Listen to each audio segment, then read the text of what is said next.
நான் doctor GR. Rabindranath, பொதுச் செயலாளர், சமூக சமத்துவத்திற்கான டாக்டர் சங்கம், யோகா பயிற்றுனர் ஆசிரியர் சங்கத்தினுடைய மாநில தலைவர் காசிநாத துரை அவர் இங்கே வந்திருக்காரு. அதேபோல் சத்தியமாலா அவரும் இந்த சங்கத்துடைய நிர்வாகி. சரத் பாபு அவர் இங்கே வந்திருக்காங்க. இப்போ இது மிக முக்கியமான ஒரு பிரச்சனை. தமிழ்நாடு அரசு புதிய வேலைவாய்ப்புகளை உருவாக்குகிறோம், இது திராவிட மாடல் அரசு, அனைவருக்கும் அனைத்தும் என்பதை நோக்கமாக கொண்டு செயல்படக்கூடிய அரசு என்று மீண்டும் மீண்டும் தமிழ்நாடு அரசு கூறி வருகிறது. மாண்புமிகு தமிழ்நாடு முதலமைச்சர் அவர்கள் கூறி வருகிறார்கள். அண்மையில் மருத்துவர்களை பணி நியமனம் செய்திருக்கிறார்கள். இது போன்ற நடவடிக்கைகளை நாங்கள் வரவேற்கிறோம். ஆனால் அதே சமயத்தில் அண்மையில் குறுஞ்செய்தி மூலமாக ஏறத்தாழ 253 யோகா பயிற்சியாளர்களை, ஆரம்ப சுகாதாரத்தில் பணியாற்றக்கூடியவர்களை தமிழ்நாடு அரசு பணி நீக்கம் செய்துள்ளது. இது மிகுந்த வருத்தத்தையும் வேதனையளிக்கிறது. அவருடைய ஊதியமும் மிக மிக குறைவு. பெண் ஊழியர்களுக்கு, பெண் பயிற்றுனர்களுக்கு வெறும் 5000 ரூபாய் தான் மாதந்தோறும் தொகுப்பூதியமாக வழங்கப்படுகிறது. ஆண் பயிற்றுனர்களுக்கு மாதந்தோறும் வெறும் 8000 ரூபாய் மட்டும்தான் அவர்களுக்கு வழங்கப்படுகிறது. இந்த நிலையில் இந்த யோகா பயிற்றுனர்களுக்கு, இந்த ஆசிரியர்களுக்கு கடந்த 15 மாதங்களாக ஊதியமும் வழங்கப்படவில்லை. 15 மாதங்களாக ஊதியமும் வழங்கப்படவில்லை. சம வேலைக்கு சம ஊதியம் கொடுக்கப்படவில்லை. ஊதியமும் மிக மிக குறைவு. இந்த ஊதிய பாக்கி 15 மாதங்களுக்கு மேல் இருந்தபோதும் கூட அதை பற்றியெல்லாம் கவலைப்படாமல் அவளை பணி நீக்கம் செய்திருக்கிறார்கள். வெந்த புண்ணில் வேலை பாய்ச்சுவது போல தமிழ்நாடு அரசு செயல்பட்டுகிறது என்பது மிகுந்த வருத்தத்தை வேதனையளிக்கிறது. எனவே உடனடியாக இந்த பணி நீக்க உத்தரவை தமிழ்நாடு அரசு திரும்ப பெற வேண்டும். அவர்கள் மீண்டும் பணி நியமனம் வழங்க வேண்டும். 15 மாதங்களாக வழங்கப்படாமல் உள்ள ஊதிய பாக்கியை உடனடியாக வழங்க வேண்டும். அதாவது இந்திய மருத்துவ முறைகளுக்கான தேசிய மருத்துவ ஆணையத்தால் அங்கீகரிக்கப்படாத மருத்துவ படிப்பை படித்தவர்களுக்கு இன்றைய தினம் வேலைவாய்ப்பை ரொம்ப குறைந்த ஊதியத்தில் கொடுக்க வேண்டிய நோக்கத்தோடு இவர்கள் பணி நீக்கம் செய்யப்பட்டிருந்ததாக கூறப்படுகிறது. இது சரியான அணுகுமுறை அல்ல. இந்த படிப்பை யோகா பயிற்றுனருக்கான பட்டப்படிப்பு, பட்டய படிப்பை படித்தவர்கள் பல்கலைக்கழக மானிய குழுவால் அங்கீகரிக்கப்பட்ட படிப்பை படித்தவர்கள். எனவே இவர்கள் சட்ட ரீதியாக இந்த பயிற்றுனர் வேலை மேற்கொள்ளலாம். எனவே அந்த அடிப்படையில் சட்ட ரீதியாகத்தான் இவர்கள் ஆரம்ப சுகாதாரத்தில் பணி நியமனம் செய்யப்பட்டார்கள்.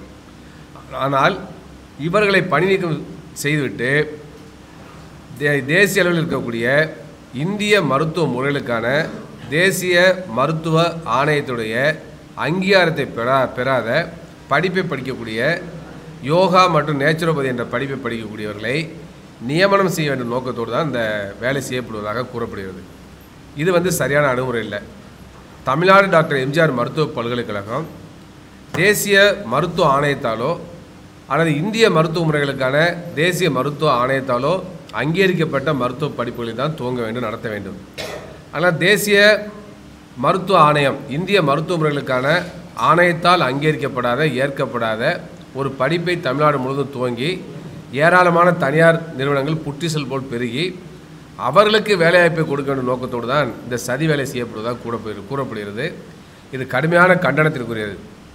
இது குறித்து முழுமையான விசாரணை நடத்த வேண்டும். எவ்வாறு இந்திய மருத்துவ முறைகளுக்கான தேசிய மருத்துவ ஆணையத்தால் அங்கீகரிக்கப்படாத ஒரு படிப்பை தமிழ்நாடு டாக்டர் எம்ஜிஆர் மருத்துவ பல்கலைக்கழகம் நடத்துகிறது என்பது மிகப்பெரிய கேள்விக்குறியாகிவிடும். எனவே அப்படிப்பட்ட சூழல் தான் சில தனிப்பட்ட நபர்கள் தங்களுடைய அதிகாரத்தை பயன்படுத்தி அப்படிப்பட்ட ஒரு படிப்பை, அதற்கான கல்லூரிகளை உருவாக்குவதற்கான வாய்ப்பை ஏற்படுத்துகிறது என்று கூறப்படுகிறது. இது குறித்து முழுமையான விசாரணை நடத்தணும். அப்போ அதுக்கான சில செய்தியெல்லாம் வந்திருக்கிறது. எனவே அந்த அடிப்படையில் தமிழ்நாடு அரசு இது குறித்து முழுமையான விசாரணை மேற்கொள்ள வேண்டும். பல அரசியல் தலைவர்கள் தான் அந்த அங்கீகாரம் பெறாத கல்லூரிகள் நடத்துகிறாங்க. அப்போ இதில் படிக்கக்கூடிய மாணவருடைய எதிர்காலமும் கேள்விக்குறியாக இருக்கிறது. ஆனால் அதே சமயத்தில் அவர்களுக்கு வேலைவாய்ப்பு வழங்க வேண்டும் நோக்கத்தோடு இவருடைய வேலையை பறிக்கிறார்கள் என்பதுதான் இன்றைக்கி மிகப்பெரிய பிரச்சனை. அதனால் யூஜிசி என்று சொல்லக்கூடிய அந்த பல்கலைக்கழக மானிய குழுவால் அங்கீகரிக்கப்பட்ட படிப்பை படித்தவர்கள் சட்ட ரீதியாக இந்த தொழிலை மேற்கொள்ளக்கூடிய அனுமதியை பெற்றவர்கள், அதற்கான உரிமையை பெற்றவர்கள் அந்த வேலையில் சேர்ந்து பணியாற்றுகிறார்கள். அவர்களை பணி நீக்கம் செய்வது என்பது சரியான அணுகுமுறையாக இருக்காது. எனவே தமிழ்நாடு அரசு உடனடியாக இந்த பணி நீக்க உத்தரவை திரும்ப பெற வேண்டும். இவங்கெல்லாம் பார்த்தீங்கன்னாக்கா நடுத்தரவில் நிற்கக்கூடிய ஒரு சூழலை உருவாக்கியிருக்காங்க. 5000 பெண்களுக்கு ஊதியம் என்பது மிக மிக குறைவு, ஆண்களுக்கு 8000 என்பது மிக மிக குறைவு. எனவே மிக மிக குறைவான ஊதியத்தில் நியமித்து விட்டு ஊதியத்தையும் கொடுக்காமல் திடீரென்று பணி நீக்கம் செய்திருப்பது என்பது சமூக நீதிக்கு எதிரானது, குறைந்தபட்ச ஊதிய சட்டத்துக்கு எதிரானது. அப்போ எந்த குறைந்தபட்ச ஊதியங்கிறது என்னாச்சு? அப்போ ஏற்கனவே தொடர்ந்து நாங்கள் போராடிட்டு இருக்கோம். குறைந்தபட்ச ஊதியம் ஒவ்வொரு ஊழியர் யாராக இருந்தாலும் சரியாக குறைந்தபட்ச ஊதியம் என்பது மாதந்தோறும் 21,000 ரூபா கொடுக்க வேண்டும். அந்த ஊதிய சட்டத்தை நிறைவேற்றணும்னு நாங்கள் சொல்லி தொடர்ந்து சொல்கிறோம். அதேபோல் மருத்துவத்துறை பணியாளர்களுக்கும் குறைந்தபட்ச ஊதியம் 21,000 இருக்க வேண்டும், யாராக இருந்தாலும் சரி. ஆனால் இப்போ அதில் பார்த்தீங்கன்னாக்கா யூஜிசியால் அங்கீகரிக்கப்பட்ட படிப்பை படிச்சுட்டு வெறும் 8000 தான் ஊதியம், 5000 தான் ஊதியம் என்பது எவ்வாறு நியாயமாக இருக்க முடியும், எவ்வாறு சரியாக இருக்க முடியும்? இது சமூக நீதிக்கு உகந்தது அல்ல என்பதையும் நாங்கள் சுட்டிக்காட்ட கடமைப்பட்டிருக்கின்றோம். அதுபோல் இவர்களை பணி நீக்கம் செய்துவிட்டு அந்த படிப்பை அதாவது இந்த இந்திய மருத்துவமனைகளுக்கான தேசிய ஆணையத்தால் அங்கீகரிக்கப்படாத படிப்பை படித்தவர்களுக்கும் இதே ஊதியத்தில் தான் போட போகிறாங்க. அப்போ என்ன எப்படி அவங்க வாழ்க்கையை நடத்த முடியும்? 5000 ரூபாயில் எப்படி பெண்கள் வாழ்க்கையை நடத்த முடியும்? அப்போ இது ஏற்புடையதல்ல. எனவே தமிழ்நாடு அரசு இந்த முயற்சியை உடனடியாக கைவிட வேண்டும்.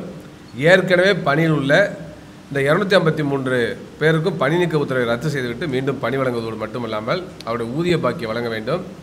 இது குறித்து முழுமையான இந்த சட்டத்துக்கு புறம்பான படிப்பை அங்கீகரித்து அந்த கல்லூரியில் எவ்வாறு தமிழ்நாடு டாக்டர் எம்ஜிஆர் மருத்துவ பல்கலைக்கழகம் நடத்துகிறது என்பது குறித்து ஒரு முறையான விசாரணைக்கு தமிழ்நாடு அரசு உத்தரவிட வேண்டும் என கேட்டுக்கொள்கின்றோம்.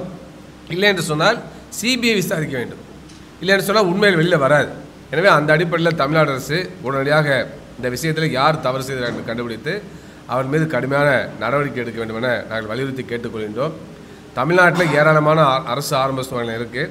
இப்போ பணிபுரியும் வேறு 653 பேர் தான் பணிபுரிஞ்சு நீக்கப்பட்டிருக்காங்க. புதிதாக பணி நியமனம் செய்வது தவறு கிடையாது. ஆனால் அவ்வாறு பணி நியமனம் செய்கின்ற பொழுது அவர்கள் சட்டத்துக்கு புறமான படிப்பை படித்தவர்கள் இருக்கக்கூடாது. சட்ட ரீதியான படிப்பை படித்தவர்கள், அங்கீகரிக்கப்பட்ட படிப்பை படித்தவர்களை நியமிக்கிட்டு அதில் மாற்றுக்கிறது கிடையாது. ஆனால் அதே சமயத்தில் உங்கள் பணி நீக்கம் செய்தது என்பது கடுமையான கண்டனத்திற்குரியது, அதை ஏற்றுக்கொள்ள முடியாது என்பதை தெரிவித்துக் கொள்கிறோம்.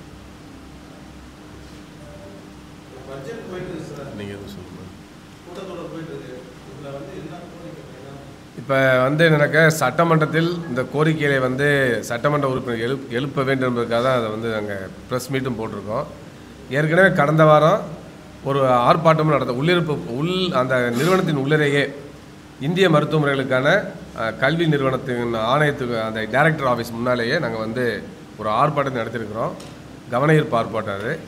எனவே தமிழ்நாடு அரசு கவனத்தை கொண்டு வர வேண்டும் என்பதற்காகவும் சட்டமன்ற உறுப்பினர்கள் இந்த மாதிரி ஒரு பிரச்சனை இருக்கிறது என்பது தெரிவிக்க வேண்டும் என்பதற்காக தான் இந்த ப்ரெஸ் மீட் ஏற்பாடு பண்ணியிருக்கோம்.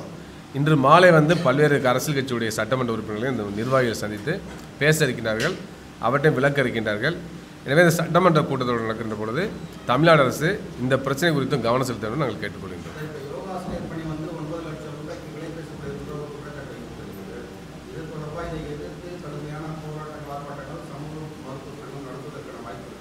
நிச்சயமாக நடத்தும். அதுக்காக விசாரணை நடத்த சொல்லியிருக்கோம். ஏன்னா செய்தித்தாளில் சில செய்திகளில் வருது, ஆனால் அது எப்போ நம்மளுக்கு தெளிவாக வரும்? விசாரணத்தினால வெளியில் வரும். அதனால் அந்த அடிப்படையில் தமிழ்நாடு அரசு ஒரு விசாரணை உத்தரவிடும் திரும்ப திரும்ப சொல்கிறோம். எனவே நேர்மையான முறையில் விசாரணை நடத்த வேண்டும்.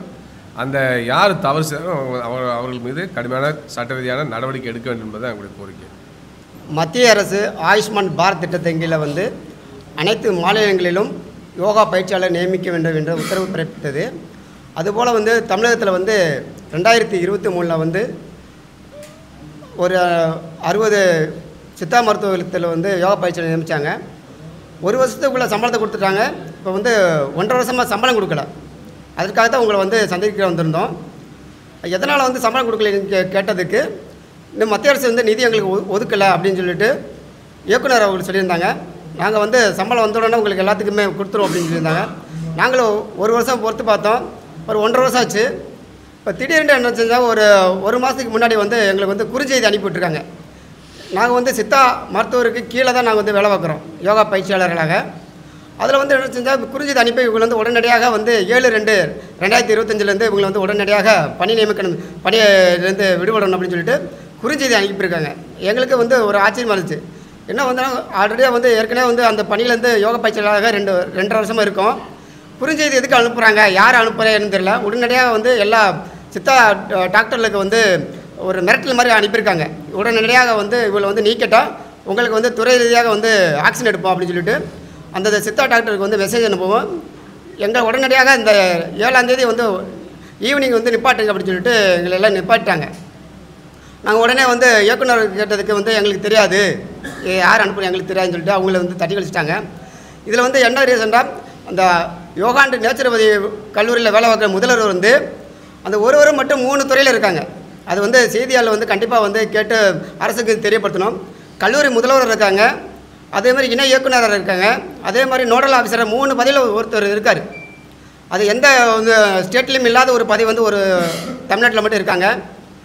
அவர் வந்து ஒரு கல்லூரி முதல்வர் இருந்தால் ஒன்று வந்து பிஹெச்டி முடிச்சிருக்கணும், இன்னும் வந்து ஒரு அணு ரீதியாக வந்து பேராசிரியர் இருக்கணும். ஒரு 5 வருஷம் குறைஞ்சது வந்து 5 வருஷம் 10 வருஷம் பேராசிரியர் இருக்கணும். அப்போ தான் முதல்வர் ஆக முடியும் ஒரு கல்லூரியில். வந்து தமிழ்நாட்டுக்கே வந்து ஒரு முதல்வர் இருக்கக்கூடிய ஒரு கல்லூரி முதல்வர் வந்து ஒரு எந்த அடிப்படையில் வந்து இங்கே வந்து யோகா அண்ட் நேச்சுரோபதி வந்து முதல்வர் இருக்கான்னு தெரியல.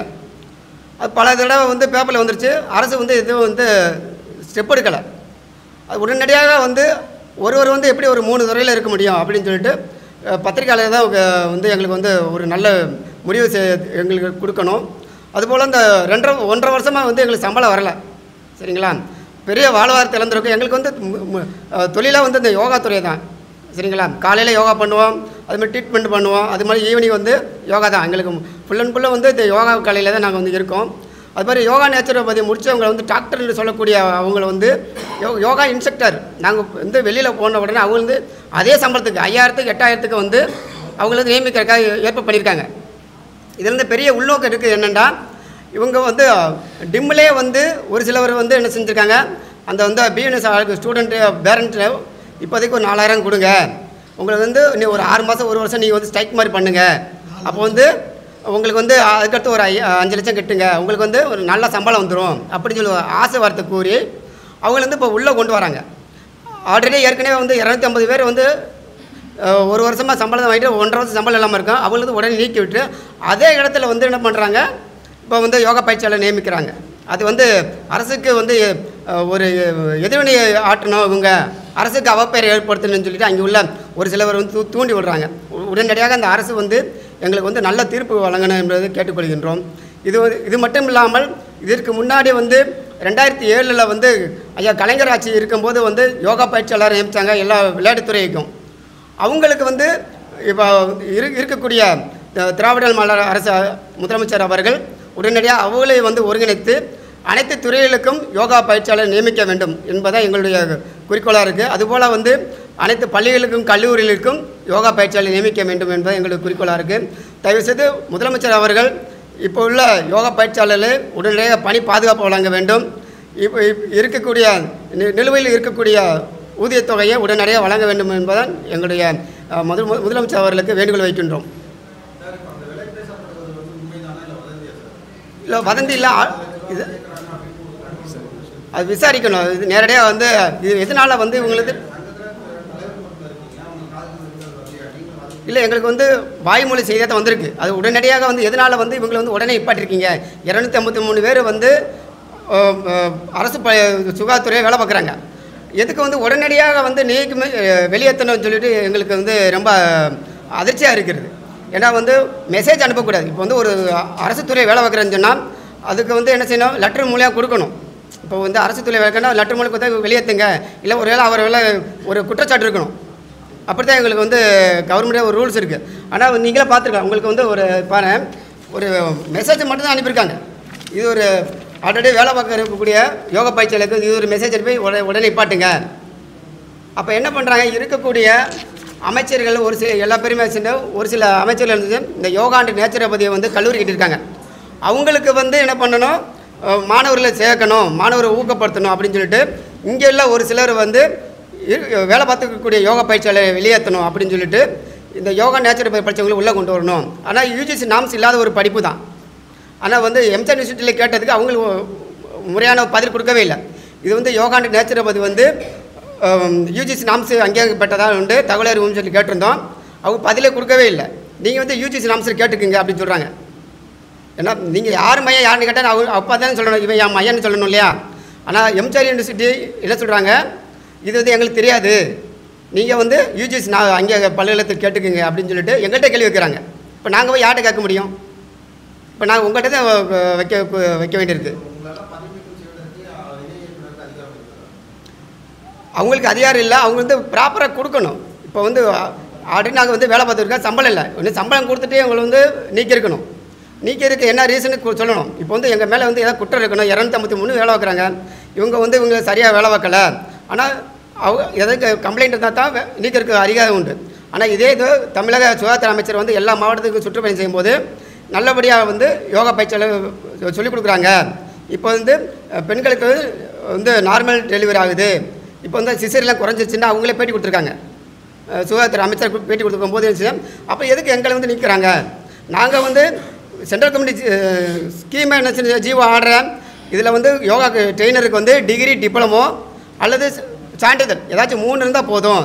இதுக்கு வந்து அவர் பேசிக்கு தான் 250 ரூபா தான், ஒரு மணி நேரத்துக்கு 250 ரூபா பேசிக்கல தான். இது வந்து எல்லா ஸ்டேட்லேயும் வந்து தொடர்ந்து இருக்குது. ஆனால் தமிழ்நாட்டில் மட்டும்தான் அரசுக்கு வந்து எதிராக வந்து செயல்படுத்து யோகா பயிற்சியாளர்கள் வந்து செயல்படுத்தணும் அப்படின்னு சொல்லிட்டு ஒரு சில அதிகாரிகள் வந்து தூண்டி விடுறாங்க. அது நீங்கள் தான் எங்களுக்கு வந்து கருணைக்கு வந்து இதுக்கு வந்து ஒரு விடை கொடுக்கணும். நன்றி. திருவண்ணாமலை மாவட்டம் யோகா பயிற்றுனர் சத்தியமாலா. இப்போ ஐயாவும் டாக்டரும் சொன்னாங்க, எங்களுடைய கோரிக்கைகளை தான் அவங்க சொல்ல வராங்க. ஒரு சின்ன விஷயம் பார்த்தீங்கன்னா, நமக்கு அதாவது நமக்கு ஒரு கோரிக்கை இருக்குன்னா அதுக்கு நமக்கு மேலே இருக்கவங்க யாரோ அவங்கக்கிட்ட ரிக்வெஸ்ட் பண்ணுவோம். இப்போ அந்த வகையில் நாங்கள் நிறைய முறையில் வந்து எங்களுடைய கோரிக்கையை எடுத்து வச்சுருக்கோம். யார் யார்கிட்டலாம் எடுத்து வச்சுருக்கோம் அப்படின்னு பார்க்கும்போது சுகாதாரத்துறை அமைச்சரை பார்த்துருக்கோம், இயக்குனர் அவர்களை சந்திச்சிருக்கோம், கமிஷனர் அவர்களையும் சந்திச்சிருக்கோம், துணை முதல்வர்கிட்டையும் பேசியிருக்கோம், முதல்வரோட மனுவும் கொடுத்துருக்கு. எல்லா பக்கமுமே நாங்கள் வந்து எங்களுடைய கோரிக்கையை எடுத்து வைக்கிறோம். ஆனால் ஒருத்தருமே அதை வந்து கண் கொண்டு பார்க்க மாட்டாங்க, காது கொண்டு கேட்க மாட்டாங்க. அதுக்கு முதல்ல என்ன கேள்வி, ஏன் இந்த நிலை, ஏன் இந்த அவல நிலை யோகா பயிற்றுனர்களுக்கு? பாரம்பரியமாக பார்த்தீங்கன்னா யோகா தான் பாரம்பரிய முறை, சித்தர்களால் உருவாக்கப்பட்ட ஒரு கலை. இது நம்ம தமிழகத்தில் கிடைச்சது பெரிய விஷயம்.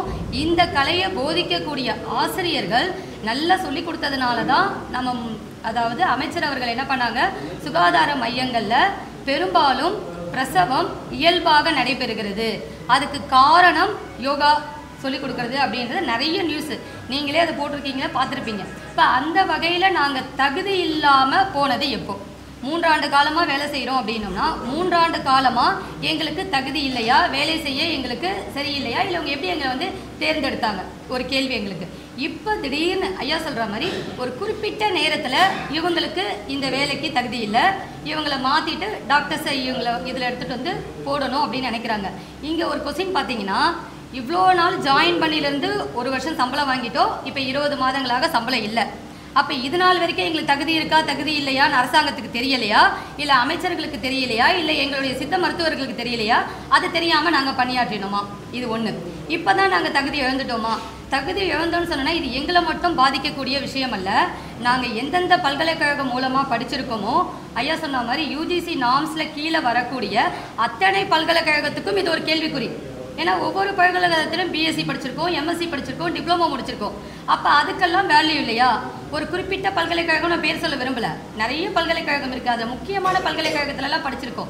பாரதியார் பல்கலைக்கழகம், மெட்ராஸ் யூனிவர்சிட்டி பல்கலைக்கழகம், எஸ்ஆர்எம், இந்த மாதிரி நிறைய யூனிவர்சிட்டியில் முடிச்சு தான் வந்திருக்கோம். அப்புறம் ஏன் எங்களுக்கு தகுதி இல்லைன்னு சொல்கிறீங்க? அப்போ இந்த இடத்துல ஒரு பார்வை பல்கலைக்கழகங்களுக்கும் இது ஒரு கேள்வி. அப்போ அவங்க பல்கலைக்கழகத்தில் படித்த நாங்கள்லாம் தகுதியற்றவர்கள்னா ஒன்லி பிஎன்எஸ்ஐ டாக்டர்ஸ் மட்டும்தான் தகுதியானவர்களா? அவர்கள் எந்த விதத்தில் தகுதியானவர்கள் என்பது எங்களுக்கு பதிலாக வர வேண்டும், ஒரு கோரிக்கை. அடுத்தது பார்த்தீங்கன்னா, எங்களோட அவங்க போட்டி போடுறாங்க. ஐயா சொன்ன மாதிரி எங்களுக்கு குறைந்தபட்ச சம்பளம் தான், ஊதியம் தான், அது 5000 ரூபான்னு கேட்குறோம். ஒரு டாக்டர் 4 வருஷம் கோர்ஸ் முடிச்சுட்டு 5000 ரூபாய் சேலரிக்கு வேலைக்கு உள்ளே வருவாருங்களா? 9 லட்சம் கொடுக்குறாங்க, 10 லட்சம் கொடுக்குறாங்க. அவங்களுடைய கௌரவம் என்ன, அவங்களுடைய படிப்பு என்ன, ஏன் எங்களோட அவங்க போட்டி போட முயற்சி செய்யணும்? இரண்டாவது கேள்வி, ஒரு டாக்டர் ஒரு diploma grade, certificate grade, degree கிரேடில் இருக்கிறவங்க கிட்ட எதுக்காக போட்டி எடுக்கிறார்கள்? இதில் என்ன உள் நடவடிக்கை இருக்கும்? ரெண்டாவது கேள்வி. அடுத்ததா, நாங்கள் யாருடைய பணத்தையும் கேட்கல, அரசாங்க கருவூலத்திலேருந்து எங்களுக்கு எடுத்து கொடுங்கன்னு சொல்லலை, எங்களுடைய உழைப்புக்கு ஊதியத்தை கொடுங்க. எந்த ஒரு விவசாயியாக இருந்தாலும் எந்த ஒரு தொழிலாளராக இருந்தாலும் அவங்க உழைச்ச நேரத்தில் அவங்க வியர்வை வெளியே வரத்துக்குள்ளே அவங்களுக்கு உண்டான ஊதியத்தை கொடுக்கணும்ன்றது தான் பாரம்பரியம், முறை, மனிதாபிமானம். நாங்கள் வந்து மற்றவங்க ஊதியத்தை கேட்கல, இன்னொருத்தவங்க கிட்ட அபகரித்து நாங்கள் வாங்கலை. ஆனால் எங்கள் கிட்ட அந்த அபகரிப்பு நடக்குது. எங்களோட ஊதியத்தையும் நிறுத்தி வச்சு எங்களுக்கு வாழ்வாதாரமாக இருக்கக்கூடிய எங்கள் வேலையையும் கைப்பற்ற நினைக்கிறது யார்? இதுக்கு அரசாங்கம் என்ன பதில் சொல்ல விரும்புகிறது? இப்போ ஒரு இடத்துல சொல்லுவாங்க, சின்ன இடத்துல வந்து பிரச்சனைனா ஒரு பெரிய இடத்துல போய் சொல்லுங்கன்னுவாங்க. இப்போ நாங்கள் எந்த இடத்துல போய் சொல்லலாம்னு நினைக்கிறீங்க? ஏன்னா நாங்கள் நிறைய இடம் சொல்லிட்டோம். இது ஒரு ப்ரெஸ் மீட்டிங் கிடையாது ஐயா, இன்னும் எத்தனையோ ப்ரெஸ் மீட்டிங் போட்டோம். ஏன் இது அரசாங்கம் பார்க்க மாட்டேங்குது? அதுக்கு பதில் வேணும் எங்களுக்கு. இந்த பதிலை வந்து வெளிப்படையாவோ அல்லது அவங்களுக்கு புரிகிற மாதிரி சொல்லணுன்ற ஒரு விஷயம் யார்கிட்ட இருக்குன்னு பார்த்தீங்கன்னா, ஊடகத்துறையும் தொலைக்காட்சி துறையும் பத்திரிகை துறை தான் வந்து இதை அழகாக வெளிப்படுத்துகிறவங்க. இது எங்களுடைய ஆதங்கம், எங்களுடைய உரிமை, எங்களுடைய போராட்டம், எங்களுடைய கருத்தை நாங்கள் தெரிவிக்க விரும்புகிறோம். இப்போ ஒரு சின்ன விஷயம் எல்லாத்தையுமே விட்டுருவோம், எதுவுமே வேணாங்க, நாங்கள் எதுவுமே அதிகமாக கேட்கலன்னா ரெண்டு விஷயம் தான் நாங்கள் கேட்க வரோன்னா, ஒரு மக்களால் மக்களுக்காக உருவாக்கப்பட்ட அரசாங்கமானது மக்களுக்காக தான் வேலை செய்யணும். அந்த மக்களில் ஒருத்தராக எங்களுடைய உணவு தேவை, எங்களுடைய ஊதிய தேவையை நாங்கள் கேட்குறோம். ஒரு வாய் சோறு எடுத்து வெளியே வாய்க்குள்ளே வைக்கிற பெரிய இடத்துல இருக்கிறவங்களாம் மனசாட்சியோடு நினச்சி பார்க்கணும். இந்த உணவை யோகா சொல்லி கொடுத்த 250 ஆசிரியர்கள் கிடைக்குதா, கைக்கு கிடைக்குதா நாங்கள் நினைக்கணும். அப்போ அந்த சாதம் உள்ளே போகுமா இல்லையான்னு அவங்க யோசிக்கணும். அந்த யோசனை ஒவ்வொரு மனுஷனுக்குள்ளேயும் வந்தாதான் இந்த அரசாங்கமும் மாறும். இந்த விஷயம் அரசாங்கத்தில் இருக்கக்கூடிய உயர் பதவியில் இருக்கக்கூடியவங்க கருத்துக்கு எட்டணும். அதை எட்ட செய்ய வேண்டியது அனைத்து பொறுப்புமே உங்களிடம், அதாவது எங்களுடைய நண்பராகவும் எங்களுடைய ஆதங்கத்தின் வெளிப்பாடாகவும் நாங்கள் தேடுறதும் எங்கள் தேடலுக்கு ஒரு விடியலாகவும் நீங்கள் அத்தனை பேரும் தான் இருக்கிறீங்க. உங்கள் மூலயமா இந்த செய்தி அரசு வரைக்கும் சென்று எங்களுக்கு ஒரு நல்ல வாழ்க்கையையோ அல்லது ஒரு நல்ல விஷயத்தையோ எங்களுக்கு கொடுக்கணும். நாங்கள் எதிர்பார்க்குற ஒரே விஷயம், எங்களுக்கு உடனடியாக எங்களுடைய நிலுவையில் இருக்கக்கூடிய ஊதியம் கைக்கு கிடைக்கணும். எங்களை வேலையிலிருந்து நீக்கக்கூடாது. நீக்கிறதா இருந்தால் முறையான காரணம் எங்களுக்கு தெரியணும். அதே மாதிரி உடனடியாக எல்லாருக்குமே வந்து அனைத்து மாவட்ட ஆட்சியாளருக்கெல்லாம் கடிதம் போயிருக்கு, பிஎன்ஒய்ஸை வந்து அனுப்பணும். இந்த இடத்துல மாவட்ட ஆட்சியாளர்களும் இதை சற்று கவனிக்கணும். ஏன் இவ்வளோ இமீடியட்டாக அவங்களுக்கு அப்பாயின்மெண்ட்டு கொடுக்குறோம்? செஞ்சிட்ருவங்களோட வேலை என்ன? இதை நாங்கள் வந்து பெருமைக்காக சொல்லலை, எதுவுமே சொல்லலை. அமைச்சர் சொன்ன விஷயத்தை தான் ஐயாவும் சொன்னாங்க, நாங்களும் சொல்கிறோம். எல்லா சுகாதார மையங்களையும் போய் விசிட் பண்ணுங்கள். அங்கே இருந்து பேஷண்ட்டு பலன் அடைஞ்சவங்க கிட்ட போய் விசாரித்து கேளுங்க, யோகா பயிற்றுனர் என்ன பண்ணாங்க. அப்போ அத்தனை விஷயங்களும் உள்ளே இருக்கும்போது எங்களை எதுக்கு வெளியேற்றணும்னு நினைக்கிறீங்க? நாங்கள் வந்து நடுத்தர வர்க்கத்தில் தான் இருக்கோம். எங்களால் பணத்தை கொடுத்து கேஸ் போட முடியாது, எங்களால் பணத்தை கொடுத்து வேலையை வாங்க முடியாது. ஆனால் உண்மையும் உழைப்பும் இருக்குது, அதுக்குண்டானதை நாங்கள் எதிர்பார்க்குறோம். உண்மைக்கும் உழைப்புக்கும் மதிப்பு இல்லை என்றால் இந்த அரசாங்கத்திற்கும் மதிப்பு இருக்கா இல்லையான்றதை உங்கள் கையிலே நாங்கள் முடிவாக கொடுக்குறோம். நல்லதொரு முடிவை இந்த அரசாங்கம் எடுத்து எங்களுக்காக எங்களுடைய வாழ்வாதாரத்தை மேம்படுத்துவதற்காக முதல்வர் அவர்களையும் துணை முதல்வர் அவர்களையும் இந்த நேரத்தில் அவங்களுக்கு இந்த கருத்து போகணுன்ற ஒரு எண்ணத்தோடு நாங்கள் இந்த எங்களுடைய ஆதங்கத்தை வெளிப்படுத்துகிறோம். இதனை தெரியப்படுத்த அனைவரையும் வேண்டுகிறோம். வணக்கம், நன்றி. கடைசி ஒரு வேண்டுகோள். நாங்கள் வந்து இந்த தமிழகத்தில் வந்து டிகிரி, டிப்ளமோ, எம்பில், பிஹெச்டி வரை படிச்சிருக்காங்க. மொத்தத்தில் வந்து தமிழகத்தில் வந்து 2.5 லட்சத்துக்கு மேலே வந்து யோகா படிச்சிருக்காங்க. இந்த அரசு ஆரம்ப சுகாதாரத்துறையில் வந்து எங்களை வந்து நீக்கப்பட்டால் உடனடியாக தமிழக அரசுக்கு வேண்டுகோள் வைக்கின்றோம். தமிழகத்தில் உள்ள அனைத்து கல்லூரியில் இருக்கும் யோகாத்துறையை தயவுசெய்து மூடுங்க, சரிங்களா? இந்த யோகா பயிற்சியாளர்களுடைய வேலையை வந்து தட்டி பறிக்கிறதுனால வந்து இதில் வந்து கல்லூரி இருக்கக்கூடிய இந்த யோகா கல்வியை வந்து 3 நாளில் வந்து குறைஞ்ச போகிறதில்ல. ஏன்னா இந்த ஒரு 5000க்கு 8000க்கு வந்து நாங்கள் வந்து தெருவில் நின்று போராட்டம் பண்ணுறது உங்களுடைய எண்ணம் இருந்தால் தயவுசெய்து தமிழகத்தில் இருக்கக்கூடிய அனைத்து பள்ளிகளிலும் இந்த யோகா துறையை வந்து மூடுங்க தயவுசெய்து. கூடிய சீர அதுக்கு உள்ள பலனை நீங்கள் வந்து எதிர்பார்ப்பீங்க என்று தெரிவித்துக் கொள்கின்றோம். ஏன்னா 2021 வந்து நீங்கள் வரும் என்று ரொம்ப இதே பத்திரிகை செய்திதான் நாங்கள் வந்து பேட்டி கொடுத்தோம். அது மாற்றும் செய்தியாக வரக்கூடாது என்று நாங்கள் நினைக்கின்றோம். உடனடியாக தமிழக அரசு தலையிட்டு ஏற்கனவே பணியில் உள்ள யோகா பயிற்சியாளர்களை தொடர்ந்து பணியமர்த்த வேண்டும். உடனடியாக யோகா பயிற்சியாளர்களுக்கு ஊதியத்தை வழங்க வேண்டும் தான் எங்களுடைய உங்கள் முன் இந்த காலத்தொன்று குறிப்பிட்டு கோரிக்கை வைக்கின்றோம். கூடிய விரைவில் நல்ல செய்தி வரும் என்று எதிர்பார்க்கின்றோம். நன்றி வணக்கம். மாநில பொதுச்செயலாளர் காசிநாதத்துறை.